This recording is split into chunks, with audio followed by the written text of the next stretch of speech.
Hey, welcome back to Sobriety for Beginners, because I know I am. I am definitely a beginner at all this, and had a crazy weekend. It's a little nuts. So, my husband and I have been carpooling for a long time. So, in the beginning of December, I got into a car accident. Car was totaled, wasn't able to drive.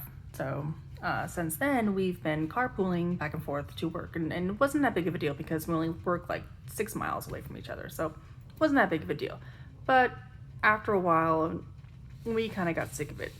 you know, I don't like the way he drives. He's complaining because it's putting more miles on his truck and wear and tear and everything else to go with it, and it is very inconvenient for him because when I go to my meetings at night, he has to pack up the kids, put them in the car, drive me to my meeting, come home, unpack them, wait for 50 minutes, and then pack them back in the car, go back to the meeting, pick me up, bring me home, unpack them, and go back inside. So it's very inconvenient for everybody. So I had been, wanting to look for a car, and anytime I brought up the topic, he immediately just shut it down. Like, no, we are not doing this. It is not time yet. We will just get through this. We need to work on the trust. We need to work on you. Like, we're not getting a car right now. And he would just shut it down right away. So I, kept griping about it, and I'd just leave it alone. And so finally on Thursday, I've been looking, just to peruse the internet, to kind of just, look around and see what was out there. And I had found this car. And it's so funny because everybody, when they, look at used cars, they always want the one that like the old lady has been driving for, 20 plus years, and it's only got so many miles on it, and she's got like the very meticulous records to go with the car, yada yada yada. Well, I found that car. It's a car, it's 12 years old. It's only got 80,000 miles on it, and once I saw it, I knew that, that would be a really good deal. It was very, very cheap. So I contacted the dealership like at 9 o'clock in the morning, told them that I was interested in the vehicle, and they had said that, well, that vehicle has gotten a lot of attention just because, it's in great shape and it's very cheap. So I was like, oh no. And of course I started freaking out like, I want this car. I need this car. This is such a good deal. I need it. So I, ended up calling and getting like financing for it. And I called the dealership back and said, I've got financing. This is what I want to do. This is my game plan. I can't be there till Saturday, but this is my game. A, B, C, and D. This is what we're going to do. And they're like, okay, so we need you to, give us like an approval letter or something like that. So I give it to him, and he's like, all right, I'll hold till Saturday. So I was excited. I was like, yes, I got the car. This is the one I want. This is the one I need. And then the realization kicks in that, oh crap, I need to tell my husband I just bought a car.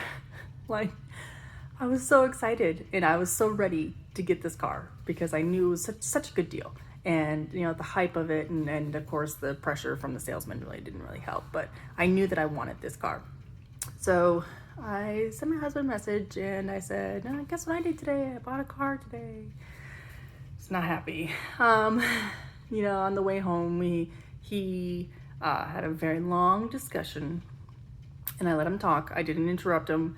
I let him speak his piece, because his main thing was that, he thought that it was kind of sneaky, and I was going behind his back, and I wasn't really.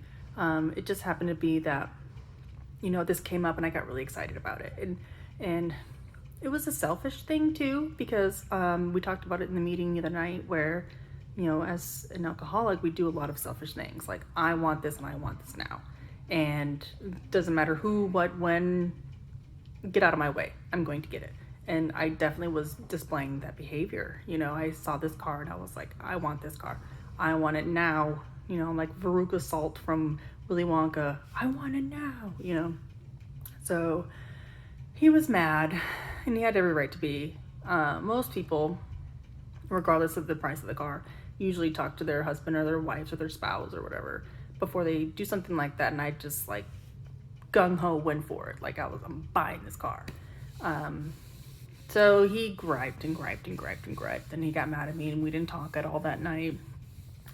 So then on Friday, I went to the bank, signed the paperwork, got everything ready to go, and I had to ask my husband to drive me to the dealership to go get it. And he, again on Friday, was not happy. He had his own opinion. Did not like the idea of it, did not like the fact that I hadn't even seen the car. It was purely based on the internet, which I know is very risky anyways, but he still wasn't happy. He was not happy in the fact that this is his way of controlling the situation. This is his way of like making sure that I don't go drink and that I don't go back out. This is his way of having control.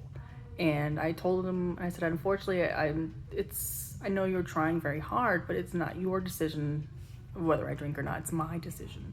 And until I can tell myself that I'm not going to do this today, it does not matter what you are going to say. It is me internally telling me that I cannot do this. So he can sit there and yell and scream and holler until he's blue in the face, but until I personally inside decide that I am not going to drink anymore, it's not up to him.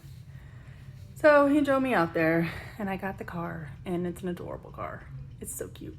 The previous owner even wrote a letter to the new owners of the car.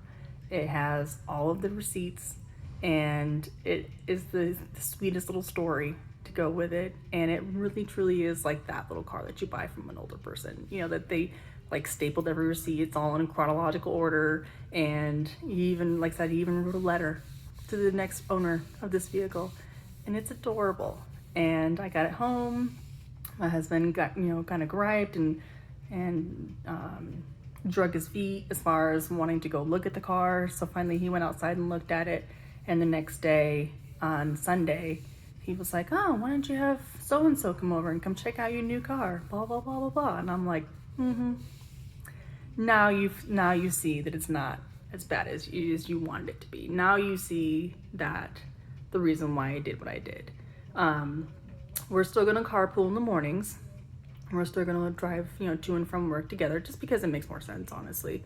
Like, we don't work that far away from each other. There's no reason why we shouldn't. The only reason why we shouldn't carpool would be me, picking up my daughter in the afternoon so my husband can go home straight home instead of picking me up, just because it gives him more time. But he's willing to sacrifice that extra hour to come get me and my daughter at the same time. But other than that, it's gonna be my car to go to meetings with.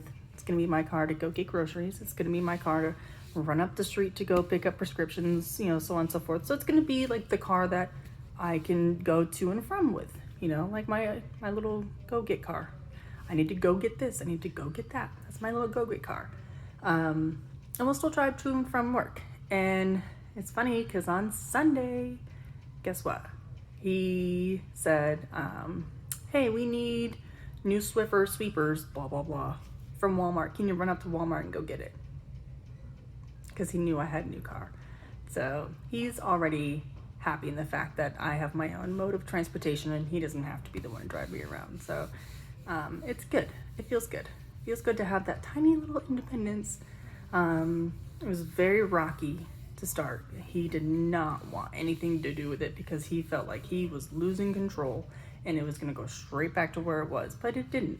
It's just that one little sliver of independence where I can go to and from the grocery store, or if I have to go get milk or whatever, or go to my meetings and stuff like that. It alleviates a lot of the stress from him, but it still gives him the peace of mind of knowing that I'm going where I'm going, I'm coming back where I'm coming back, and we're still carpooling every day to work. So it was a hectic weekend.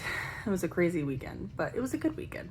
It was a good learning experience. I hope other people can, look at these and kind of get some inspiration, because I know like life is scary. Life is very intimidating, and the anxiety of it was really scary too, because I've never done something like that. But sometimes you just have to, like, I know that this is a good decision and you just have to stand for it.